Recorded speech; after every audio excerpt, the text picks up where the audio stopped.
Bro நான் பேசிக்காக gamer bro, அதனால பெர்ஃபார்மன்ஸ் நல்லா இருக்க மொபைலாக எதிர்பார்ப்பேன். ஃபோட்டோஸ் நிறைய எடுப்பாங்க, அதனால் கேமரா நல்லா இருக்குன்னு எதிர்பார்ப்பேன். ஃபோனில் வந்து பேட்டரி வந்து சார்ஜ் நிற்கணும் ஒரு 3 நாளைக்கு, அந்த மாதிரி பேட்டரியை கணக்கு பண்ணி தான் செல்லு வாங்கணும். ப்ரோ நான் டிஸ்பிளே தான் மெயினாக எதிர்பார்ப்பேன், ஏன்னா நான் வீடியோஸாக நிறையா நான் பார்த்துட்டு இருப்பேன். எக்ஸ்பெக்டேஷன் தான் ஒவ்வொரு மனுஷனையும் இயக்கிட்டு இருக்கு. அதுதான் அவனோட லைஃபையே மாத்துது. அந்த எக்ஸ்பெக்டேஷனை நிறைவேற்ற எவ்வளவுதான் பணம் இருந்தாலும் ஒவ்வொருத்தருக்கு ஒன்னொன்னு தான் நிறைவேறுது. அப்படி இருக்கிற எக்ஸ்பெக்டேஷன் எல்லாமே ஒன்னா இருந்து ஒரே பொருளா கிடைச்சா எப்படி இருக்கும்? அதுதான் இல்ல வழக்கம் போல கொடுத்துருக்காங்க.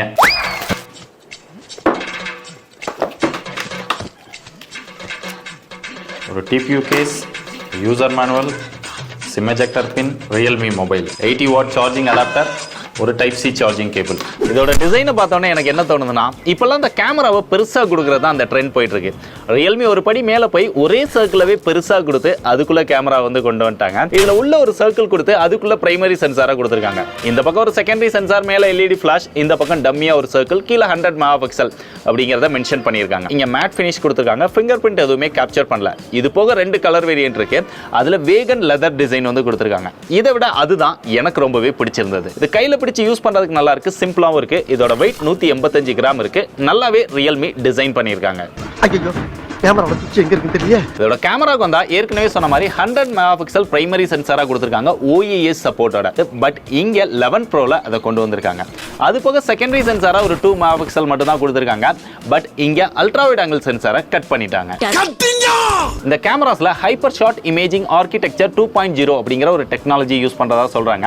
அதை வச்சு தான் இந்த போட்டோஸ் எல்லாமே ஆப்டிமைஸ் பண்ணியிருக்கோம் அப்படின்னு சொல்றாங்க.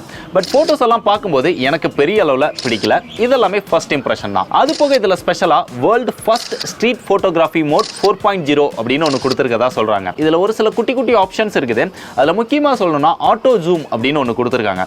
எந்த பர்டிகுலர் ஆப்ஜெக்ட்டை நம்ம போட்டோஸ் எடுக்க போறோமோ அதை நம்ம டச் பண்றது மூலமா இது ஓரளவு சென்டர் பண்ணி அதை ஆட்டோமேட்டிக்கா ஜூம் பண்ணிக்குது. அந்த ஃபீச்சர் எனக்கு ரொம்பவே பிடிச்சிருக்குது. இது போக இதுல குரூப் போர்ட்ரைட் அப்படின்னு ஒரு ஆப்ஷனும் கொடுத்துருக்காங்க. நீங்க குரூப்பா நிறைய பேர் போட்டோஸ் எடுக்கிறீங்க அப்படின்னா ஒவ்வொருத்தருடைய ஃபேஸையும் ரொம்ப கிளியரா கேப்சர் பண்ணி அந்த ஐப்ரோஸ் இதெல்லாமே நல்ல டீடைல்டா எடுத்து தரும் அப்படின்னு சொல்றாங்க. பட் நார்மலா எடுக்கக்கூடிய போட்டோஸ்க்கும் இந்த குரூப் போர்ட்ரைட்ல எடுக்கக்கூடிய போட்டோஸ்க்கும் கொஞ்சம் அந்த எக்ஸ்போஸ் வந்து அதிகமா இருக்கு. கொஞ்சம் பிரைட்டான போட்டோஸா நம்மளால எடுத்துக்க முடியுது. மற்றபடி பெரிய அளவுல இங்க டிஃபரன்ஸ் இல்ல. கேமராவோட பெர்ஃபார்மன்ஸ் அப்படின்னு பார்த்தாலுமே அவுட்டோர்ல லைட்டிங் கண்டிஷன்ஸ்ல போட்டோஸ் எடுத்தாலுமே கொஞ்சம் பிரைட்டா அந்த பவுடர் பூசின மாதிரி வெள்ளை இருந்தா போட்டோஸ் இருக்கு.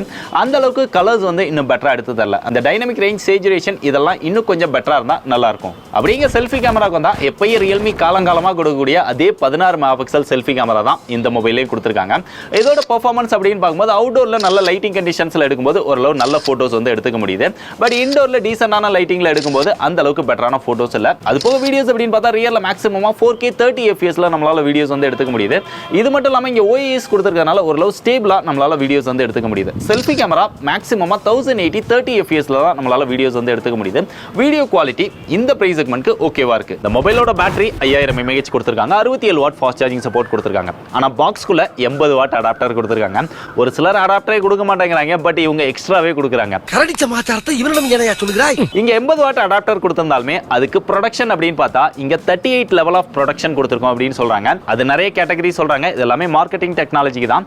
இருந்தாலுமே அதை யூஸ் பண்ணி சார்ஜ் பண்ணும்போது பெருசா ப்ராப்ளம் வராது அப்படின்னு எதிர்பார்க்கலாம். பேட்டரியோட பெர்ஃபார்மன்ஸ் அப்படின்னு பார்த்தா நான் இப்போதைக்கு ஷார்ட்டா தான் செக் பண்ணேன். அது வரைக்கும் பெருசா ப்ராப்ளம் இல்ல. இதோட சாஃப்ட்வேர் அப்படின்னு பார்த்தா out of the box Android 13 Realme UI 4.0 கொடுத்திருக்காங்க. லேட்டஸ்ட் வெர்ஷனா தான கொடுத்திருக்காங்க. நல்லா இருக்குல்ல? ஆனா Realme இங்க தான் பெரிய தப்பு பண்றாங்க சாஃப்ட்வேர்ல. எல்லா தப்பையும் நீங்க தான் பண்ணீங்க.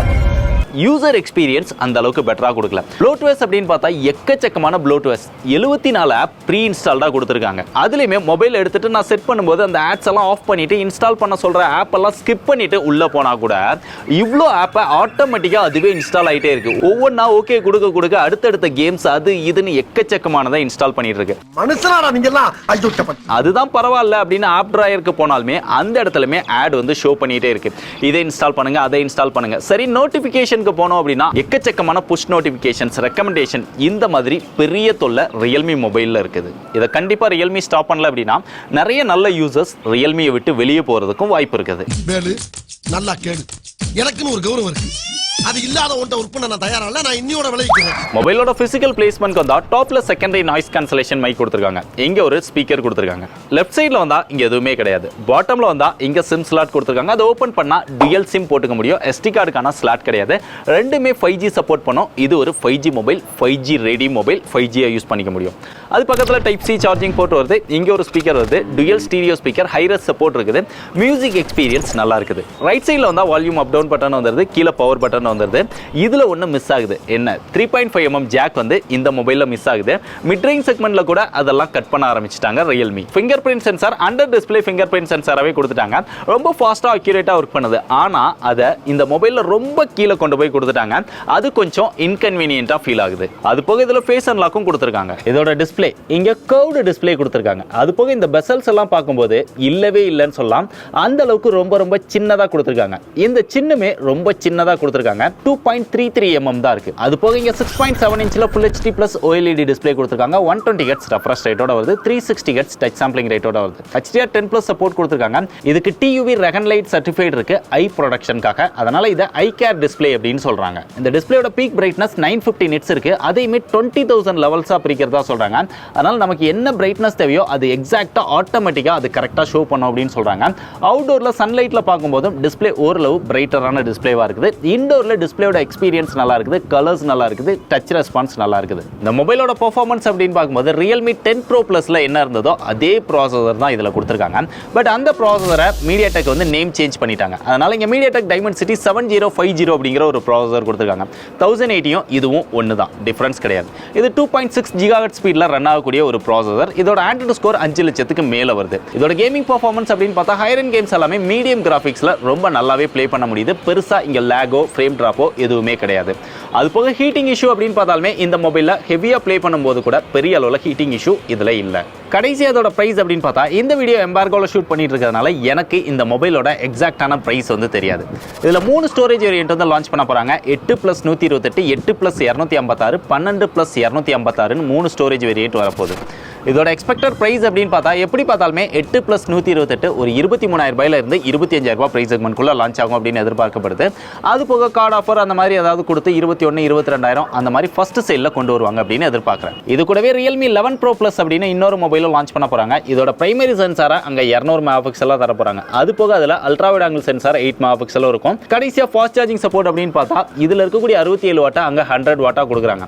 ஸோ இந்த டிஃபரன்ஸோட அதுக்கும் இதுக்கும் ஒரு 5,000 ரூபாய் பிரைஸ் டிஃபரன்ஸ் வைப்பாங்க. இதை விட ஒரு 5,000 ரூபாய் எக்ஸ்ட்ரா அந்த மொபைலும் வரும் அப்படின்னு எதிர்பார்க்குறேன்.